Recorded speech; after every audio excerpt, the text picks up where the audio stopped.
तो hello students, आज का हमारा जो टॉपिक है वो है moment of inertia of A solid sphere. Okay, चलिए एक सॉलिड स्फीयर बनाते हैं। ये रहा अपना सॉलिड स्फीयर। हॉलो स्फीयर और सॉलिड स्फीयर में क्या अंतर है? तो हॉलो स्फीयर में अंदर में कोई मास नहीं होता है, लेकिन सॉलिड स्फीयर में चारों तरफ मास होता है। ठीक है, अंदर भी इसके पूरे मास यूनिफॉर्मली डिस्ट्रीब्यूटेड होते हैं। तो ये क्या है? एक सॉलिड स्फीयर है। इसके मतलब बाहर भी मास है और अंदर भी मास है। जैसे तुम्हारे वो ड्यूज बॉल होते हैं ना, या फिर वो क्रिकेट वाला बॉल जो होता है ना, जो क्रिकेट वाला बॉल होते हैं, ड्यूज बॉल होते हैं, तो उनको चारों तरफ मास होता है ना, अंदर में भी बाहर में भी वैसे ही कुछ। ठीक है, तो ये है सॉलिड स्फीयर जिसके चारों तरफ मास है, अंदर और बाहर। तो इसका क्या करना है? मुझे मोमेंट ऑफ इनर्शिया फाइंड करनी है। किस एक्सिस के about? About an axis passing diametrically मतलब हर वो एक्सिस जो इस स्फीयर के सेंटर शो के पास हो रही है। ओके, तो हमने मान लिया ये कोई एक्सिस एज्यूम कर लो तुम। ये जो एक्सिस है ना, वो क्या आ रही है? इस स्फीयर के सेंटर से पास हो रही है। मान लो स्फीयर का सेंटर ये है, हमने मान लिया भाई स्फीयर का सेंटर क्या है? ये है। और इसके अबाउट ये क्या कर रही है? रोटेट कर रही है। ठीक है, जैसे मान लो ये एक सॉलिड स्फीयर बना रहा हूँ मैं। ये क्या है? सॉलिड स्फीयर है। तो ये भी एक्सिस सेंटर से पास हो रही है और ये भी एक्सिस सेंटर से पास हो रही है। इन दोनों एक्सिस के अबाउट जो इनका मोमेंट ऑफ इनर्शिया होगी ना, वो क्या आएगी? सेम आएगी। चाहे ये एक्सिस जो अगेन सेंटर से पास हो रही है, चाहे ये एक्सिस चाहे ये एक्सिस जो सेंटर से पास हो रही है, इनमें से किसी एक्सिस के अबाउट जो मोमेंट ऑफ इनर्शिया आएगी ना, वो क्या आएगी? सेम आएगी। क्यों? क्योंकि सारे एक्सिस सेंटर से पास हो रही है। ओके, चलिए तो हम क्या करेंगे इसके लिए? हमने मान लिया सबसे पहले कि इस स्फीयर का मास क्या है भाई? तो कैपिटल एम है। और इस स्फीयर का रेडियस क्या है? तो कैपिटल आर है। ये हमने एज्यूम कर लेते हैं कि इस पूरे स्फीयर का मास कैपिटल एम है और इस स्फीयर का जो रेडियस है वो कैपिटल आर है। हम क्या करेंगे ना कि यहां पर सेंटर से स्मॉल आर डिस्टेंस पर एक छोटा सा एलिमेंट एज्यूम करेंगे। एक छोटा सा हॉलो स्फीयर काटेंगे। क्या करेंगे? सेंटर से स्मॉल आर डिस्टेंस पर एक छोटा सा हॉलो स्फीयर काटेंगे। ठीक है ना, कि छोटा सा पतला सा हॉलो स्फीयर काटेंगे। कितनी दूरी पर भाई? सेंटर से आर दूरी पर। सेंटर से ये रहा आर, ये रहा ये वो हॉलो स्फीयर जो हमने एक छोटा सा पतला सा हॉलो स्फीयर काटा है सेंटर से स्मॉल आर डिस्टेंस पर। तो इनका रेडियस क्या हो जाएगी भाई? तो स्मॉल आर हो जाएगी सेंटर से स्मॉल आर डिस्टेंस पर। क्योंकि ये हॉलो स्फीयर है ना, तो मास क्या होगा? केवल यहाँ पर साइड में प्रेजेंट होंगे। ठीक है ना, इसके पेरीफेरी पर, इसके सरफेस पर प्रेजेंट होंगे। अंदर में कोई मास नहीं होगा, क्योंकि हॉलो स्फीयर है तो सारा मास इसके सरफेस पर प्रेजेंट होंगे, अंदर में नहीं होंगे। पूरा 3D में होता है ना। यस, तो हमने क्या किया? एक हॉलो स्फीयर एज्यूम किया, एक पतला सा हॉलो स्फीयर एज्यूम किया at a distance small r from the centre of the sphere. और हमने मान लिया कि भाई इस स्फीयर का जो मास है ना, वो डीएम है। किसका? हॉलो स्फीयर का, इस एलिमेंट का। ये क्या है? यही वाला एलिमेंट है जो यहाँ पर हमने शो किया है। ये क्या है? यही वाला एलिमेंट है जो हमने यहाँ पर शो किया है। हमने मान लिया कि इसका मास डीएम है और इसका थिकनेस क्या है? तो भाई डीआर है। ओके, सबसे पहले हम क्या करेंगे? इस पूरे स्फीयर का मास पर यूनिट वॉल्यूम निकाल लेते हैं। मास पर यूनिट वॉल्यूम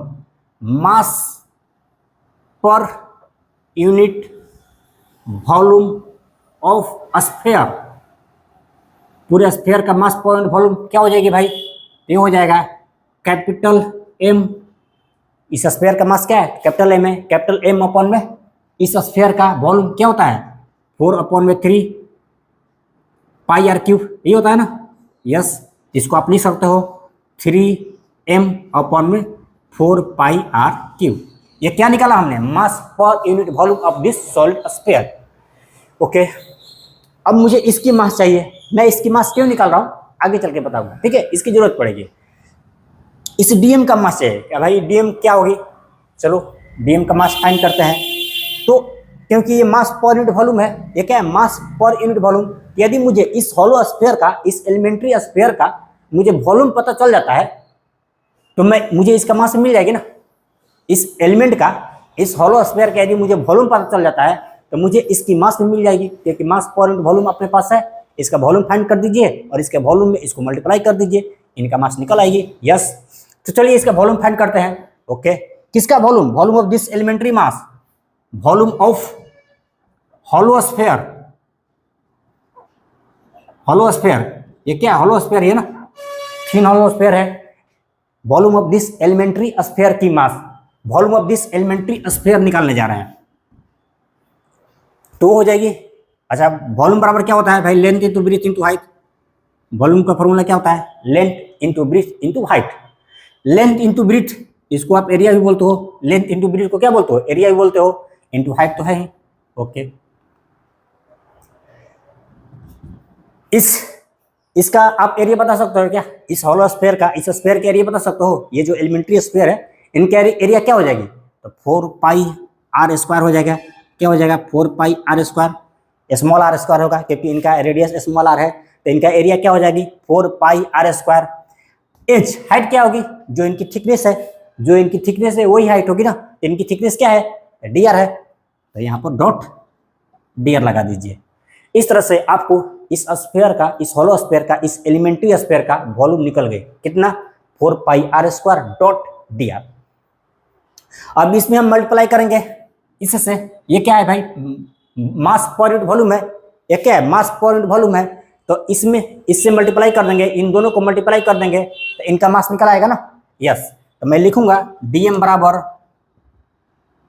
लिखेंगे 3m अपॉन में 4 पाई आर क्यूब इंटू ये वाला, ये क्या है? वॉल्यूम ऑफ दिस, तो 4 pi r square dot D r. 4 pi से 4 पाई गया तो ये क्या हो जाएगा? 3m, ऊपर में क्या बच जाएगा? आर स्क्वायर, नीचे में are cube dot D R. तो डी एम बराबर कितने आया? 3m आर स्क्वायर अपॉन में are cube dot D R. इसकी वैल्यू हम यहाँ पर लिख लेते हैं। डीएम बराबर कितनी निकल के आई भाई? 3m are square, 3m are square upon में are cube dot D r. Okay, चलिए इनका आप एक बार स्क्रीनशॉट लीजिए।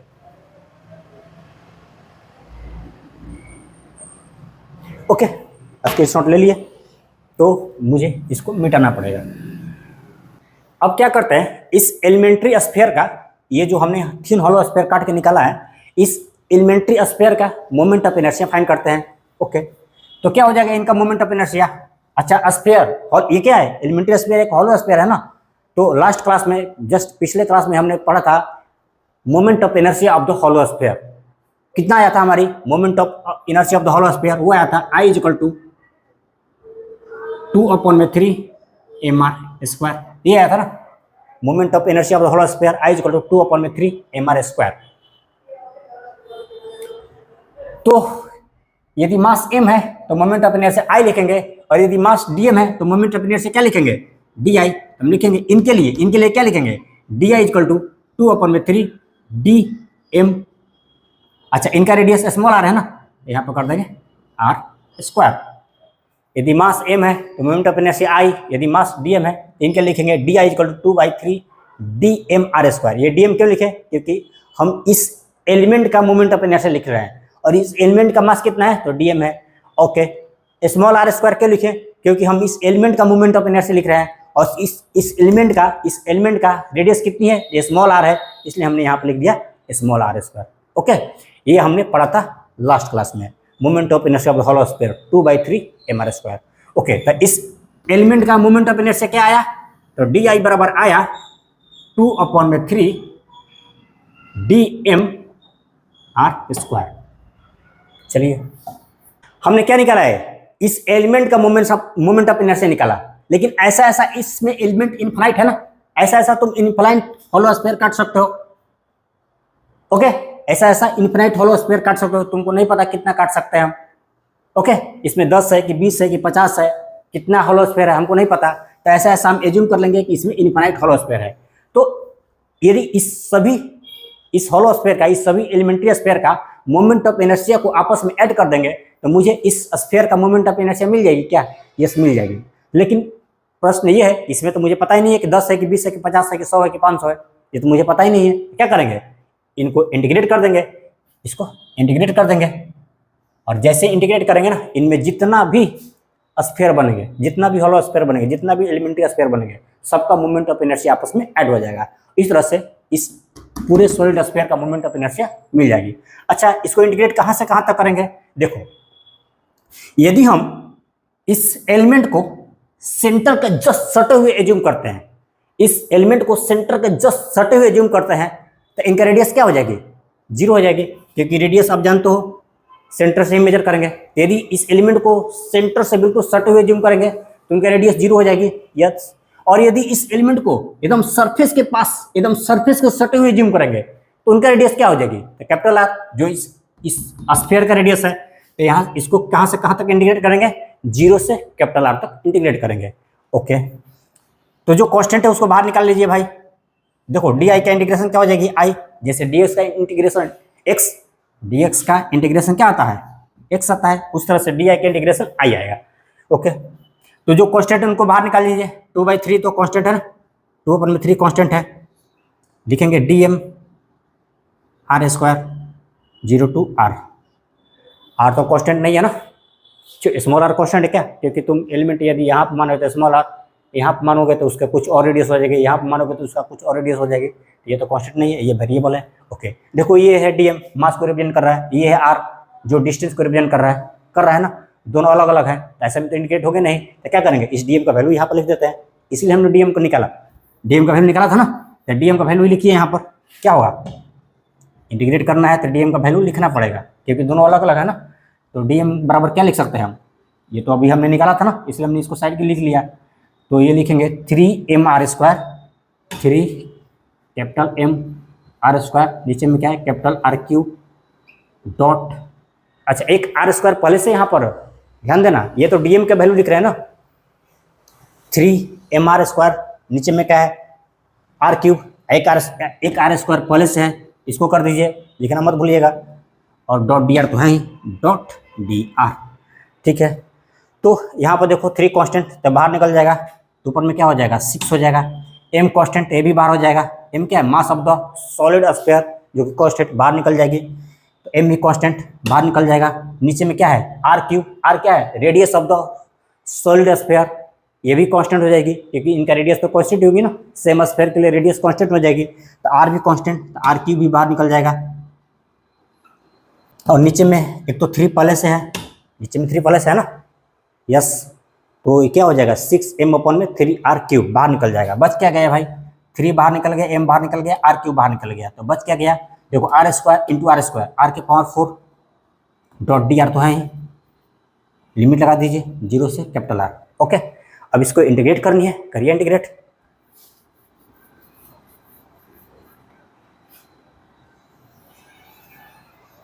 इंटीग्रेट कीजिए तो क्या हो जाएगा?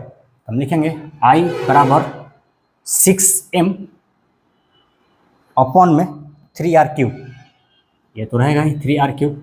इसको इंटीग्रेट करेंगे तो क्या हो जाएगा भाई? इसको इंटीग्रेट करेंगे तो r के पावर 5 अपॉन में 5 आ जाएगा क्या? x के पावर n का इंटीग्रेशन क्या होती है? क्या होती है? x के पावर n+1 अपॉन में n+1, ये होती है ना। इसी फार्मूला के हेल्प से r के पावर 4 को इंटीग्रेट करेंगे तो क्या आएगा? r के पावर 5 अपॉन में 5, और जो लिमिट है उसको लगा दीजिए, 0 से r तक जो लिमिट है उसको लगा दीजिए। ये 5 तो बाहर निकल जाएंगे, तो क्या लिखेंगे? 6m अपॉन में 15r क्यूब, और बच गया ब्रैकेट में क्या?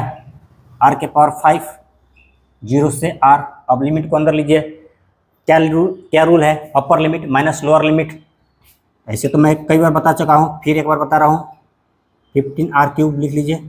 Upper limit minus lower limit, पहले अपर लिमिट अंदर आएगा तो क्या करेगा? अपर लिमिट जब अंदर आएगा तो इस वाले स्मॉल आर को भगा देगा। अपर लिमिट कौन है? ये वाला, ये कैपिटल आर अपर लिमिट, नीचे वाला 0 लोअर लिमिट। तो अपर लिमिट पहले अंदर आएगा, तो अपर लिमिट जब अंदर आएगा तो इस स्मॉल वाले आर को भगा देगा और उसके जगह पर स्वयं बढ़ जाएगा, लेकिन इसके पावर को ले लेगा। किसके पावर को? स्मॉल आर वाले पावर को ले लेगा। स्मॉल आर को भगाएगा, इसके पावर को छीन लेगा। इसका पावर कितना है? 5। तो कैपिटल आर के पावर 5 लगा दीजिए।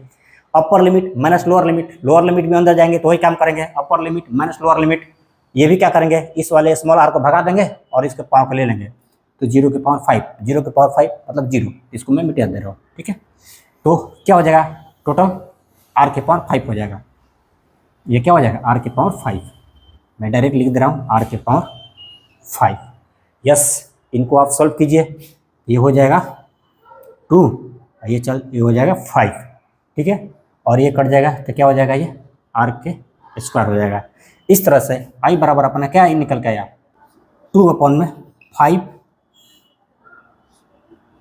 mr square. आई बराबर कितने निकल के आया, 2/5 mr स्क्वायर। जब आई क्या है तो moment of inertia of this solid sphere, M क्या है, mass of the solid sphere, and R is the radius of the solid sphere, ठीक है। तो ये था moment of inertia of the solid sphere. तो आज का अपना लेक्चर यही तक रहेगा, ठीक है, लेकिन मैं तो मिलूंगा आपसे नेक्स्ट लेक्चर में, लेकिन आपको पढ़ाई स्टॉप नहीं करनी है। जब तक तुम अपनी लक्ष्य को अचीव नहीं कर लेते हो ना, तब तक तुम पढ़ाई स्टॉप मत करना, चाहे जो हो जाए, कुछ भी हो जाए। जैसे देखते हो ना, एक ऋषि महर्षि, जब पहले तुम देखते हो पौराणिक सीरियल जो भी होते हैं ना, जो भी, तो उनमें देखोगे ऋषि महर्षि, आप जब जंगल में तपस्या करते हैं तो उनको बहुत ज़्यादा बाधाएं आती है, भयंकर गर्मियाँ पड़ती है और बारिश होती है, पता नहीं एक से एक जानवर आते हैं भयंकर खुखार, और उनकी परीक्षाएं ली जाती है, भिन्न तरह का एतनाई दी जाती है, यहाँ तक कि वो धूल में, मिट्टी में दब जाते हैं, पत्ते में दब जाते हैं, एकदम उसी के अंदर रह जाते हैं, लेकिन फिर भी अपना वो ध्यान नहीं तोड़ते हैं। उस ध्यान में, जिस ध्यान में लगे हुए हैं, अपने प्रभु के ध्यान में लगे हुए हैं टिल जब तक वो प्रभु के दर्शन नहीं कर लेते हैं। तो तुम भी तब तक पढ़ते रहना जब तक तुम्हारी लक्ष्य तुमको हासिल न हो जाए। वहाँ पर उनके प्रभु वही थे जो उनको, जिस इष्ट देवता के लिए वो तपस्या कर रहे थे, यहाँ पर तुम्हारे प्रभु वही हैं जिस चीज़ के लिए तुम प्रिपरेशन कर रहे हो। यदि तुम नीट का प्रिपरेशन कर रहे हो ना, तो तुम्हारे प्रभु वही है, नीट को क्वालिफाई कर लेना। यदि तुम जेई का प्रिपरेशन कर लेते हो ना, तो हमारे प्रभु वही है, जेई। उस प्रभु के अलावा कोई तुमको दिखना नहीं चाहिए। तो तुम जब तक जेई को क्वालिफाई नहीं कर लेते हो ना, तब तक तुम बैठना नहीं। तुम जिस भी एग्जामिनेशन को प्रिपरेशन कर रहे हो, चाहे डॉक्टर बनने का, इंजीनियर बनने का, ऑफिसर बनने का, जिस भी चीज़ का प्रिपरेशन कर रहे हो, तुमको उसी में अपना प्रभु दिखाई देना चाहिए, उसी में तुमको अपना भगवान दिखाई देना चाहिए। और तब तक प्रयास करते रहो जब तक कि तुमको अपने प्रभु से भेंट नहीं हो जाती है, जब तक तुम अपने लक्ष्य को प्राप्त नहीं कर लेते हो। यदि डॉक्टर बनना चाहते हो तब तक पढ़ाई करो, जब तक तुम नीट क्वालिफाई नहीं करो।